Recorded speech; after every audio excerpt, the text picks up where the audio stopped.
Hello. We are going to, I'm going to quickly help you complete the 3-question sheet. So you see here the 3 questions of Judaism, and it looks like, if you open this and download it, it looks like this.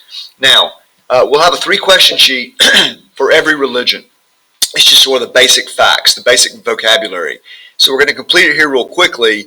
You won't understand a lot of it. We're going to spend the rest of the unit kind of unpacking this and understanding this. Then we'll come back to the 3-question sheet at the end and add a lot more information, and it's a very good study guide for your test.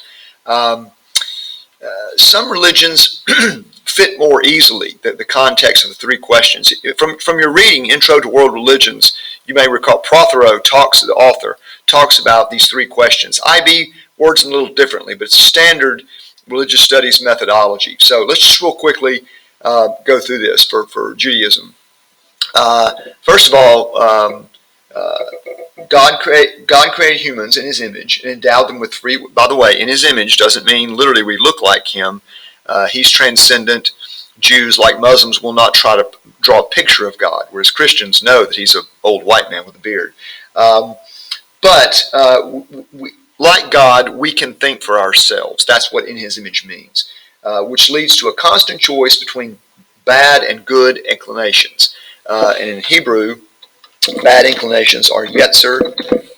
By the way, you can print, if you have a printer at home, you can print this and fill it out, or you can do what I'm doing and do it virtually and save it. It's very, very important. This is, you're going to have 6 of these sheets, one for each religion, and they're extremely important study materials.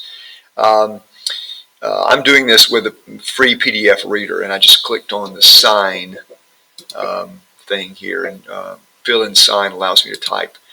So yetzer hara, bad inclinations, and yetzer is inclinations. Yetzer hatov. Tav. Tav is good in Hebrew. Mazel tov, is a toast. Good luck, good life. So yetzer tav is good. Hara is bad. Hara sounds like harass. Believes an article. You're not going to learn a lot of be responsible for a lot of Hebrew, but if it's on this sheet, you need to know how to deploy it correctly in an IB test answer. All right, so that's what is the human condition. Where are we going? Well, Jews are kind of vague on this, so we're going to have to unpack, the Jewish afterlife. Judaism emphasizes observance in this life rather than elaborating on the hereafter. It's more of a here and now thing. However, over the millennia, there has evolved this understanding, expectation of a messianic age of peace and justice in this world, a golden age to come, led by the Messiah, and a belief in Olam Haba, which is the world to come. It might be helpful to know this phrase as well, Tikkun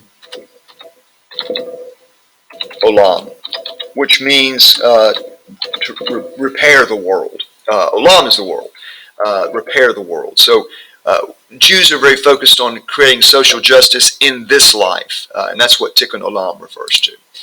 All right, how do we get there? Well, again, it's a little vague. In Christianity, it's pretty obvious. We get there through the grace of Jesus. In Islam, it's obvious. We get there through submission to God. But in Judaism, we accomplish this through living a life in accordance with God's will and in readiness for the coming Messianic age. This will be achieved by just being the house of Israel, the chosen people. Jews have a special covenant with God. By obeying all of the mitzvot,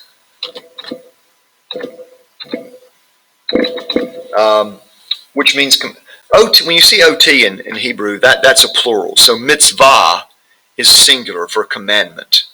Obeying all the mitzvot of the covenant that God has revealed in the Torah, the Jewish Bible, which is the Christian Old Testament. There are several hundred mitzvot that Jews extract from that book. And when a Jewish boy comes of age at 13, he has a bar mitzvah. You may have heard of that. That means son of the commandments. He's now responsible. So mitzvah, singular, mitzvot, plural commandments. And we'll go in this in depth. And live life according. There's one little passage that encapsulates what Judaism is about. It's the Shema. Sometimes spelled like this, sometimes like this. We'll do both. The Shema. The Shema is a short prayer contained in the Torah. It's in the book of Deuteronomy in the Christian Old Testament. And it begins, Hear, O Israel, the Lord our God. The Lord is one. Hard monotheism. And Christians will recognize that because they've heard it in the Bible. And it's the quintessential expression of Jewishness. It's an important prayer. Shema is the imperative in Hebrew for hear. So just like Catholics refer to the Lord's Prayer in the New Testament as our Father, say 5 Our Fathers, for example, because it literally begins with Our Father who art in heaven. Shema is Hebrew for hear, because the prayer begins, Hear, O Israel, the Lord our God. So that is your Judaism Hebrew vocabulary and the quintessence of Judaism, and we'll come back to this later. Let me see if I can get us out of here.